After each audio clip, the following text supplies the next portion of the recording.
Hey, how's it going, everybody? Welcome back. Day number 18 of Squat Every Day.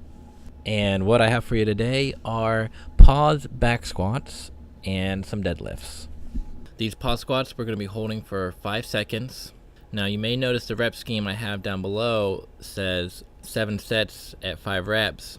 And the reason I did that while I was doing this workout was as I was counting, I was trying to count about 5 seconds. Now, it doesn't have to be perfect by any means, but sometimes I felt like I may have fell a little short. So I went ahead and added in a couple extra sets just to really drive home what I was trying to accomplish today, getting comfortable on the bottom there and creating tension in my core and getting that stronger. To reiterate why I'm using pause squats in my programming, stopping at the bottom of the squat will reduce the amount of stress placed on the lower back, but can cause the legs to have to work too much. These pause squats will give me greater time under tension and increase muscular recruitment. As the fast twitch fibers continue to fatigue during the pause, the slow twitch fibers and other muscles are recruited in order to help stabilize the body in that position. So the more you perform squats, the more the body and brain get used to recruiting these slow twitch muscle fibers and build strength.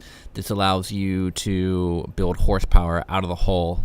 Furthermore, because holding a pause dissipates the stretch reflex that you would get when you bounce out of the bottom, that feel when you drop down and explode up, combined together results in greater muscular strength and more power from having to drive out of the hole.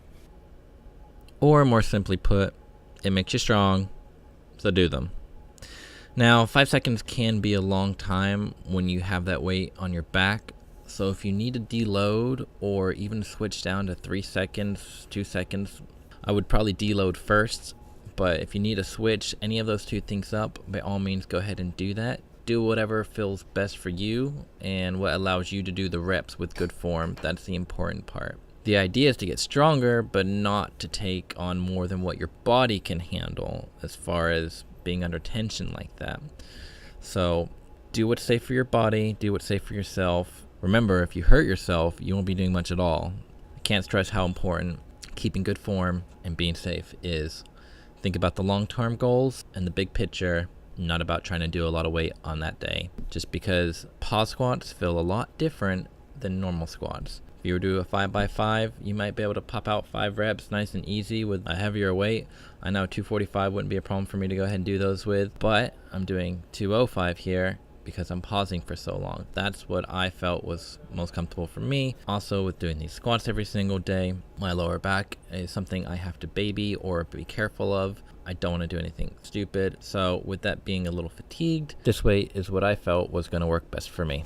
Being day 18, if you're still following the program, or even if you're following your own program, you should know that it shows your character. It's hard to show up every single day and do the same thing day in and day out. There'll be plenty of days where it's anything but ideal.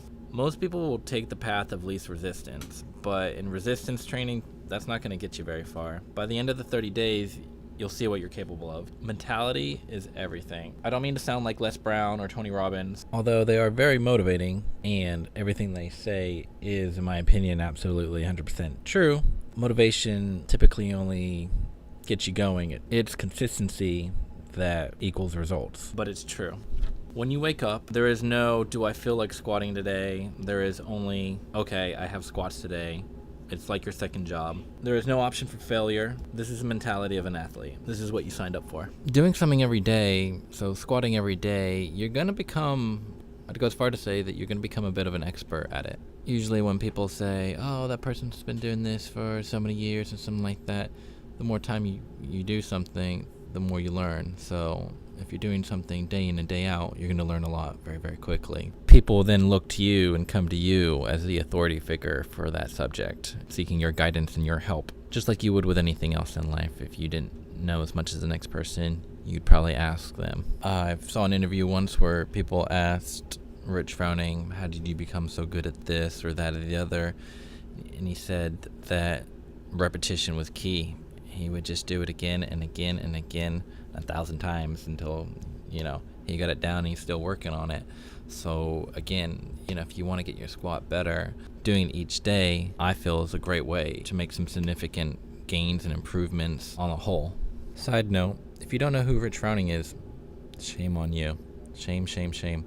A quick tip for squatting. You'll notice how my elbows point down underneath the bar. Be careful as you're coming up that those elbows don't raise up behind you, because as they raise up behind you, the bar will shift forward onto your neck, and that will bring the bar forward away from your center of gravity and cause you to come up on your toes and use your quads. And not only is it dangerous, but it's inefficient.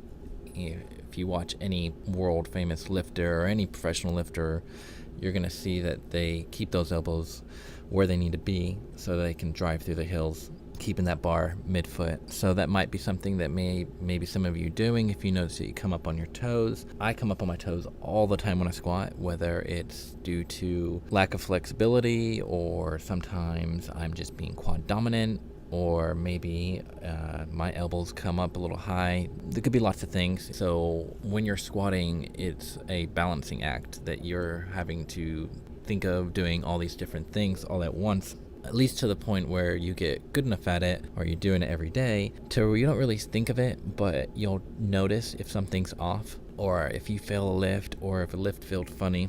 You'll know exactly why that felt funny, why it is. You can kind of self-coach yourself at this point, which I feel is another great reason to go ahead and do the squat every day. Okay, set number 7. This is my last set of my pause back squats. And trust me, I was very happy to be nearing the end here, as these pause squats take a lot more out of you than you'd think.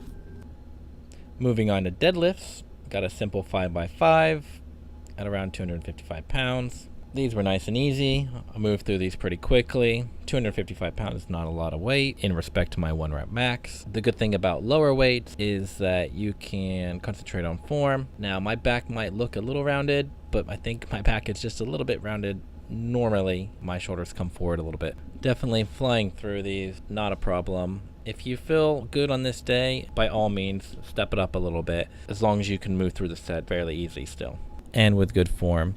I recently heard someone say about what your 1 rep max may be, and if you were to go ahead and perform that wouldn't actually be your true 1 rep max, because your 1 rep max should be the most weight you can do with perfect form. If you work on your form relentlessly, you're going to reap the benefits down the line. So that wraps everything up for me. Thank you so much for watching. I appreciate your views. If you have any other questions, comment down below. Let me know and I will get back to you. If you liked, like, and don't forget to subscribe to see more. And as always, stay strong.